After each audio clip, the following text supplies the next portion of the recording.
And with 9 people out of 10 this is the very best recommendation. For they think themselves much before you in wit, and under no obligation, but rather conferring a favour, by doing the thing that you do. Hence, if I cared for influence, which means for the most part making people do one's will, without knowing it, my first step toward it would be to be called, in common parlance, slow but sure. For the next fortnight we were daily troubled with conflicting rumours, each man relating what he desired rather than what he had right to believe. We were told that the Duke had been proclaimed King of England in every town of Dorset and of Somerset, that he had won a great battle at Axminster, and another at Bridport, and another somewhere else, that all the western counties had risen as one man for him, and all the militia had joined his ranks, that Taunton and Bridgewater and Bristow were all mad with delight, the 2 former being in his hands, and the latter craving to be so. And then, on the other hand, we heard that the Duke had been vanquished, and put to flight, and upon being apprehended, had confessed himself an impostor and a papist as bad as the King was. We longed for Colonel Stickles, as he always became in time of war, though he fell back to captain, and even lieutenant, directly the fight was over. For then we should have won trusty news, as well as good consideration. But even Sergeant Bloxham, much against his will, was gone, having left his heart with our Lizzie and a collection of all his writings. All the soldiers had been ordered away at full speed for Exeter, to join the Duke of Albemarle, or if he were gone, to follow him. As for us, who had fed them so long, although not quite for nothing, we must take our chance of Doones or any other enemies.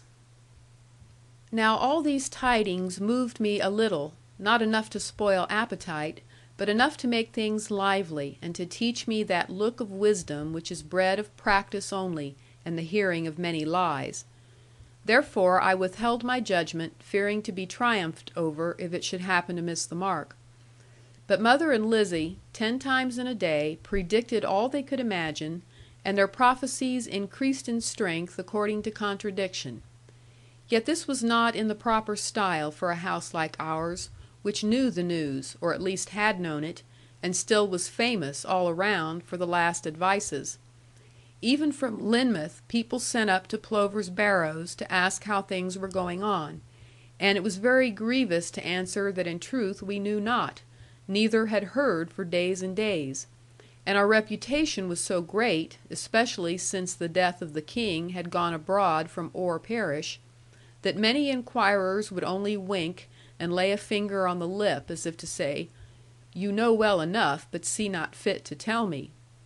And before the end arrived, those people believed that they had been right all along, and that we had concealed the truth from them. For I myself became involved, God knows how much against my will and my proper judgment, in the troubles, and the conflict, and the cruel work coming afterwards. If ever I had made up my mind to anything in all my life, it was at this particular time, and as stern and strong as could be. I had resolved to let things pass, to hear about them gladly, to encourage all my friends to talk, and myself to express opinion upon each particular point, when in the fullness of time no further doubt could be. But all my policy went for nothing, through a few touches of feeling. One day, at the beginning of July, I came home from mowing about noon, or a little later, to fetch some cider for all of us, and to eat a morsel of bacon. For mowing was no joke that year, the summer being wonderfully wet even for our wet country, and the swath falling heavier over the scythe than ever I could remember it. We were drenched with rain almost every day, but the mowing must be done somehow, and we must trust to God for the haymaking.